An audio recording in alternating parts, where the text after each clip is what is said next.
اللهم صل على محمد وآل محمد. Oh Sajjad, oh Sajjad, oh Sajjad, oh my Imam Zainul Abeedin, oh my Imam Zainul Abeedin. Oh Sajjad, you taught us the art of supplication, you showed us the power of prestation to make Islam our life's foundation, and how to ask Allah for salvation. Such is your status, O holy soul. You made Allah's love your only goal. O my Imam Zainul Abeedin, O my Imam Zainul Abeedin. O Sajjad, you are the great grandson of Muhammad. Inside your veins flow the purest of blood. You came down from heaven like a rosebud and left your scent forever in this world. Your name will live on forever now. Till death you'll be in our hearts we vow. O my Imam Zainul Abeedin, O my Imam Zainul Abeedin.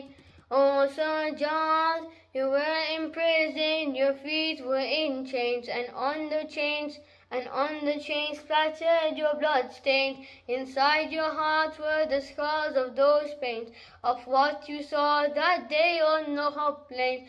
Oh, you are patience personified. You thanked Allah though your hands were tied. O my Imam Zainul Abeedin, O my Imam Zainul Abeedin. O Sajjad, you saw your father's head on that spear, your mother's beheaded in fear. Your sister was treated so severe, the blood was pouring down from her ear, and yet you so brave that you spoke, and in the courtyard the world awoke. O my Imam Zainul Abeedin, O my Imam Zainul Abeedin. O Sajjad, with quaking hands how you dug a small grave, a resting place for Sakina to lay. Her shrine was her shirts covered in bloodstains. Till the end of time, that's how she will stay. Until today she's so far from home, the prison so dark and she's alone. O my Imam Zainul Abeedin, O my Imam Zainul Abeedin. O Sajjad, for 40 long years you kept on weeping, 'cause in your mind Sean kept on repeating the lashes you got and all the beating. For all those feelings there is no healing, the memories will always be raw of what you heard, felt and what you saw. O my Imam Zainul Abeedin, O my Imam Zainul Abeedin. O Sajjad, upon your deathbed you cried out and said, remembering Karbala your heart bled. Your 72 loved ones were all dead. Hussein your father now lay beheaded, and then the tents were burned to the ground. Your feet were tied and your hands were bound. O my Imam Zainul Abeedin, O my Imam Zainul Abeedin. O Sajjad, you are my guidance, my inspiration. To emulate you is my intention. In every moment, in every second, your love will flow in me like an ocean. You are the leader of all of man, so please give us a helping hand. O my Imam Zainul Abeedin, O my Imam Zainul Abeedin. From Muhammad wa Ali Muhammad salawat. Allah.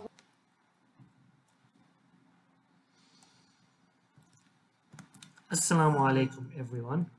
I hope you've been doing well over the past few days. Today we're going to be talking about the Shahadat of Imam Zain al-Abeedin. He was someone that was present in Karbala, and he was at a young age of 22 years old in the day of Ashura.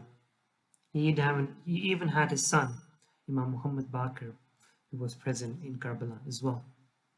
And although he was in the battlefield, he did not fight because he was very ill, he was very sick. Now, if you remember, after Ashura, Imam Hussein's family, which included Imam Zain al-Abeedin, Sayyidah Zainab, Sayyidah Sakinah, and lots of other women and children from Imam Hussein's family and his companion's family, they were taken as prisoners and then taken to their next journey.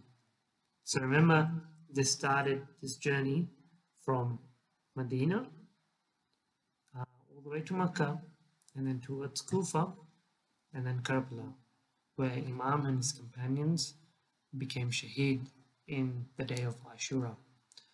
And that's not when the enemies gave Imam Hussein's family any respite. That was the beginning of a very long journey as well. So do you guys remember where the caravan of Imam Hussein's family are taken after Ashura?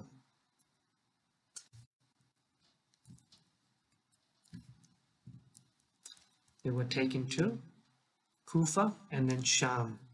Kufa, which is a nearby city to Karbala, is about 60 kilometers away, and then Sham, which is actually a very far city where Yazid used to live and Yazid was basing his power out of. So in total, that whole journey was about 1,000 kilometers. And in all of this journey, all the women and children are tied with ropes, and Imam Zain al-Abeedin alayhi salam was actually chained. And remember, this was summertime. Now, chains are obviously made from iron and steel, and you can imagine how hot it is. And to give you an example, have you ever tried to touch a seatbelt buckle in a hot car in summer? You know, it burns your skin, doesn't it? Imam Zain al-Abidin's chain used to get so hot that it was burning his blessed skin. And despite all the hardship during this painful journey, whenever Imam Zain al-Abidin and Sayyidah Zainab got a chance, they would address the crowd and tell them who they were and the Shahadat of Imam Hussein alayhi salam. So we will talk about the life of Imam Zain al-Abidin, but before that, let's do a quick short fire quiz about what you know about Imam Zain al-Abidin. So I'll go through these questions fairly quickly. And the first question is, he is our fourth Imam. Great. His name is not Zain al-Abidin. His actual name is Ali. His name is Ali, the son of, I'll sort of ask you that in the next question, but Zain al-Abidin is actually his title. And his father is Imam Hussein alayhi salam. So his name is Ali ibn Hussein, Ali son of Hussein, Zain al-Abidin. And how old was he when he was in Karbala? He was 22 years old. And his son's name is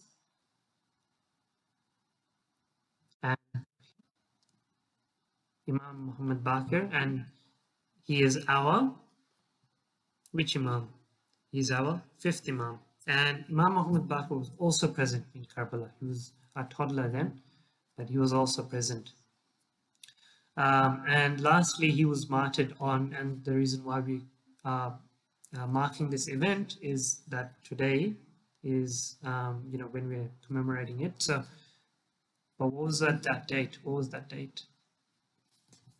That date is the 25th of Muharram, and it's only a few days after, so it's easy to remember. 10th of Muharram is Imam Hussein alayhi salam, and 15 days after, which is 25th of Muharram, is the martyrdom of Imam Zain al-Abidin alayhi salam. Now let's look at three characteristics of Imam Zain al-Abidin. So we'll talk about three characteristics now, and then we'll talk about some of the other things that Imam alayhi salam taught us. The first characteristic is that he was generous and selfless. And an example of this is that whenever he saw a stranger or a poor person alone in the streets who was really unnoticed by others, Imam would show kindness towards that person and invite them to his home. So that's how generous he was. He would notice and spot out and give them extra generosity. The second thing, and as you all would know, that Imam Zain al-Abeedin went through so many difficulties and hardships after the tragedy of Karbala. He was always so patient and always so forbearing in all of these situations, and he was never angry with Allah for putting him through these tests. Now, this is something that we'll go through in the next section as well, but he was always very patient at all the trials, going through in Karbala, the fact that he couldn't fight, that he wanted to actually fight for the Imam. He was put through that trial, seeing all of the women and children suffer. He was put through that trial. A lot of trials were faced by Imam Zain al-Abeedin, but he was always patient. And not only was he patient, but he was also very thankful. Imam alayhi salam, one of his titles is Sajjad. And what does that mean? Think about it. Sajjad comes from the word sajda. So that actually means the one who does a lot of sajdas, the one who is continuously in sajda. The Imam was known to be always performing sajda and always thanking Allah, even in bad days or good days. Imam Muhammad Baqir, his son, alayhi salam, said that whenever his father mentioned a gift from Allah, he used to perform a sajda of thanks, a sajda of shukr, that is a thanking sajda. And he was always busy reciting dhikr or tasbih to glorify and praise Allah. He was such a thankful person. And Imam alayhi salam also taught the people around him to be thankful as well. So one of the stories of Imam Zain al-Abeedin was that one day there were a group of people that visited Imam Zain al-Abeedin claiming to be his followers. And then Imam asked them, what do you do when you get something? So when you receive something, what do you do? And then those people thought about it and said, okay, well, when we get something, we say Alhamdulillah. Awesome. So the Imam then asked them, what do you do when something is taken away from you? They thought about it. They replied, we're upset for a while, but then we come to terms with it. And then the Imam asked him a third question. Okay, so what do you do when you don't receive anything? So, neutral kind of situation, and they said nothing. We don't do anything when we don't get anything or we weren't expecting anything. That's when we do nothing. And then Imam alayhi salam then said something very wise to them. He said to them that even the dogs of Medina do that. When they're given food, they wag their tails in thankfulness, in shukr. And you might have noticed this too, that, when you see dogs happy, then they start wagging their tail. That's what their form of shukr is, their thankfulness to whatever they just got. In addition, when something is taken from them, they start to bark a little, and then they walk away after barking a while. And then when they don't get anything, they just walk around the streets. Because at that time, dogs tended to be stray, but, in other situations, they would walk around the park or something. They just don't do anything. And then Imam alayhi salam said that my Shias are those that say Alhamdulillah when they receive something, when they get something. They say Alhamdulillah when something is taken away from them. And they say Alhamdulillah also when they receive nothing. So they're always thanking Allah and praising Allah. So what we should do is also make a habit to perform sajda shukr, which means thanking sajda after every salah. No matter if it's in a good time or if it's in a if it's in a time where something is taken away from them, or a time when, nothing is happening. So those are the occasions where, any occasions where you can thank Allah for them. So with that, we'll go to our next part, which is the attribute of worship of Imam Zain al-Abidin.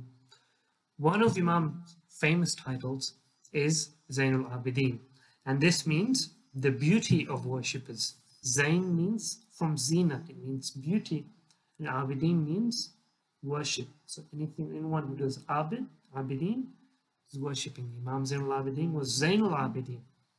This is because Imam Zain al-Abidin worshipped Allah to such a great extent that became his title, and his life teaches us how to worship Allah properly.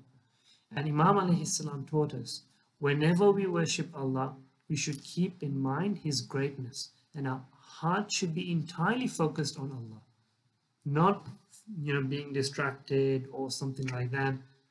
We should be completely focused on Allah when we're reciting prayers. Imam alayhi salam was famous for the long duration of his salah as well. He used to fast during the day and then pray during the night. The hadith, the narrations tell us that when Imam alayhi salam used to perform wuzu for prayers, his complexion, his face used to change colors. So the family used to ask him, "What has happened to you?" And then he would answer, "Do you not know before who I am preparing to stand?" So when he was praying, he knew the great personalities that he was standing in front of. And as a result, you could see from his face that he is preparing to meet someone who's created the worlds, the heavens, all of the creations created by him. That is what he remembered at that time. So that's what he was. And when he was in prayer, he was completely focused in prayer and unaware of everything that was happening around him. So after the tragedy of Karbala, then it was a situation where it was a difficult time for the Ummah of the Holy Prophet, because this was a time of turmoil. It was a time of uncertainty. The Muslims were getting distracted. They were distracted by things about all of the political things were happening. And as you remember, Yazid died after, maybe 3 years after the trials of Karbala. And then after that, the whole Umayyad family, the family where he was trying to wrestle power from some people in Medina. And then there were all of these other situations happening as well. So it was a very difficult time. And it was a time where people were not focusing on the spirituality of Islam. And one of the things that Imam was doing, from the time of Karbala until when he lived in Medina for a period of 34 years, was that he continued to spread the message of Rasulullah in a way of reminding the Muslims of Islamic spirituality, Islamic teachings, akhlaq, and the rules of Islam. And one of the treasures that he left us with is the Sahifa as-Sajjadiyya. And this is recognized as one of the greatest contributions of Imam Zain al-Abidin, one that we keep with him every single day. So this book,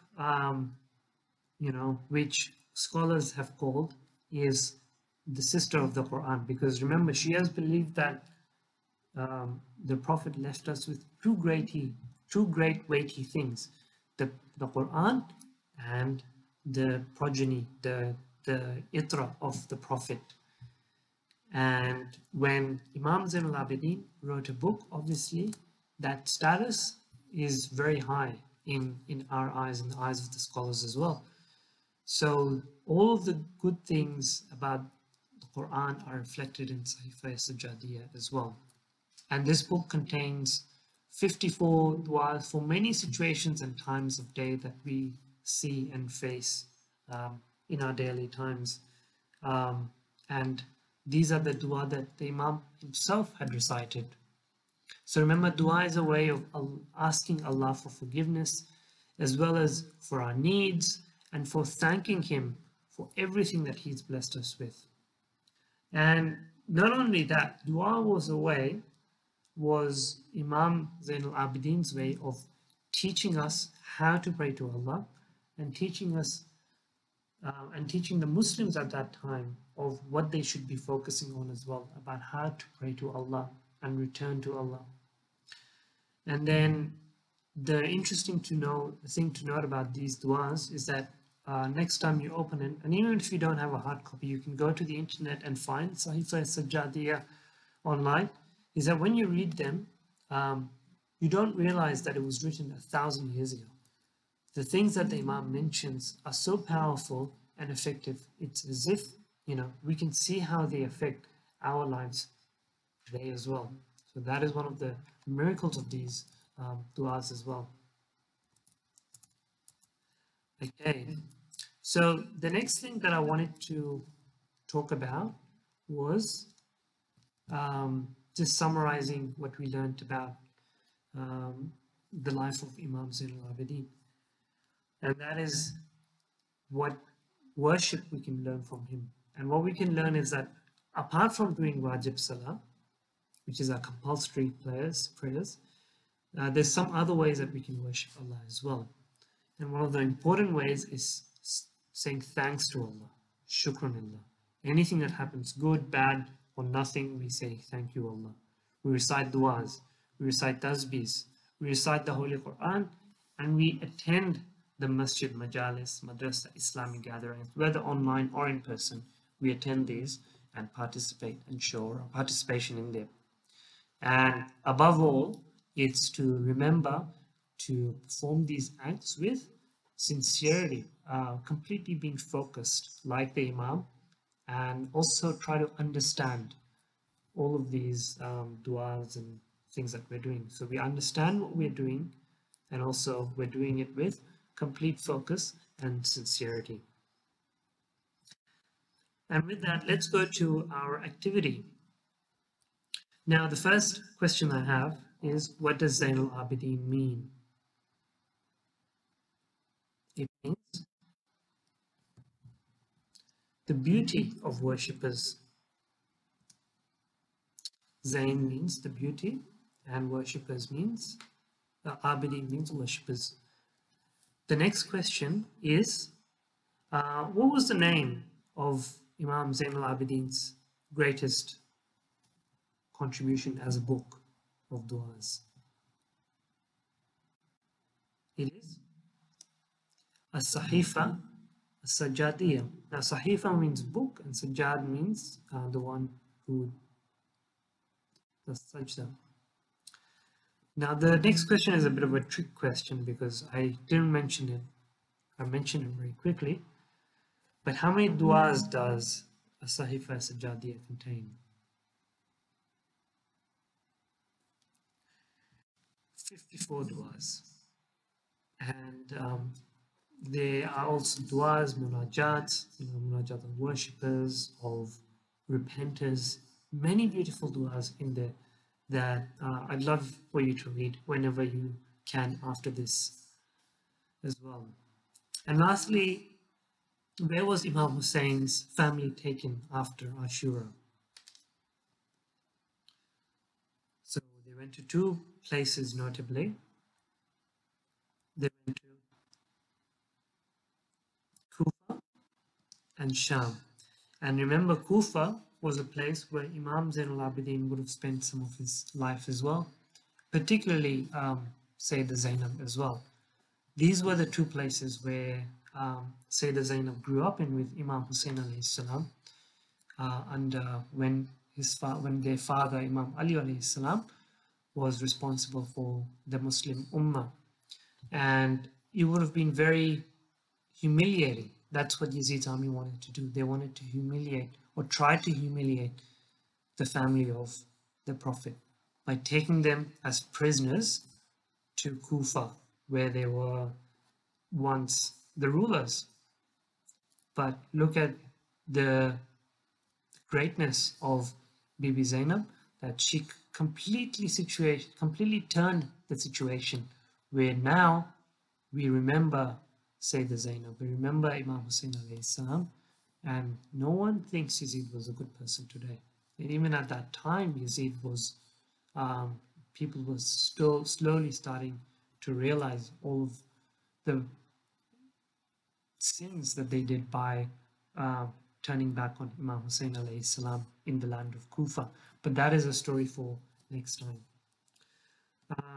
With that, I actually want to show you something, and this is the place of martyrdom of Imam Zain al-Abeedin alayhi salam. And as you know, Imam Zain al-Abeedin lived 34 years after the event of Karbala in Medina, and that is where he is buried.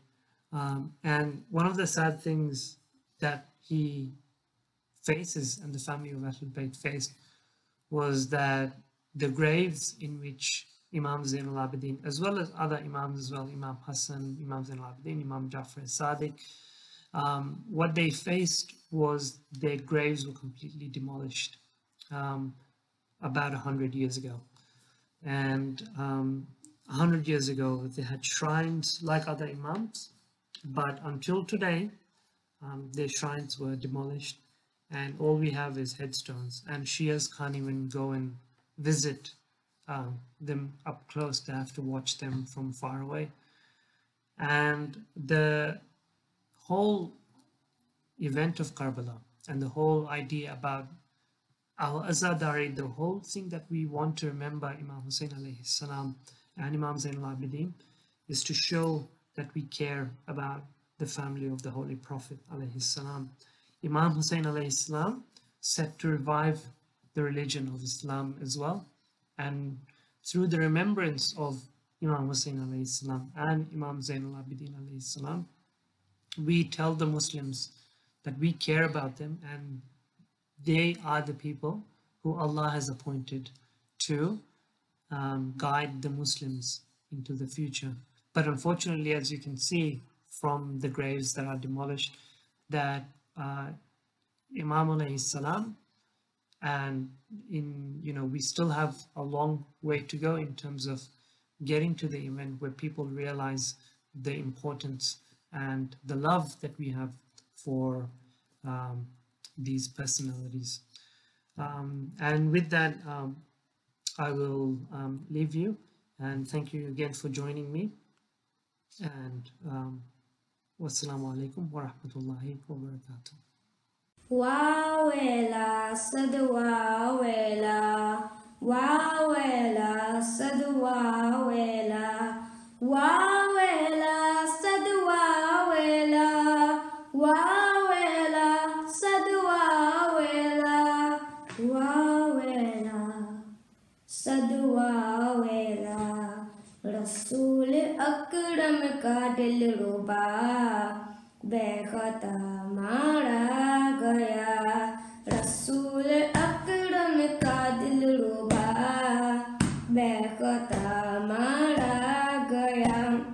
खैरुन्निसा का लादिला, खैरुन्निसा का लादिला बेगुनाह मारा गया, रसूल अकरम का दिल रुबा बेखता मारा गया।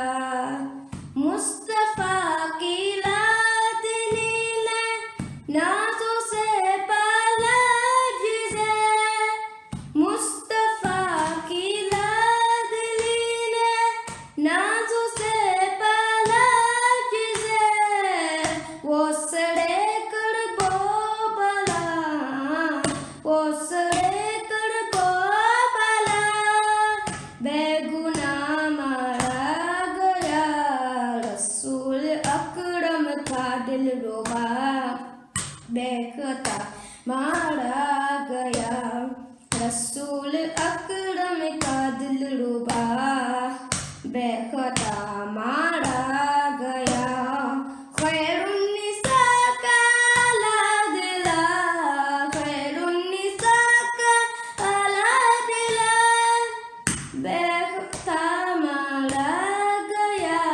रसूल अकरम का दिल रुबा खुदा मारा गया।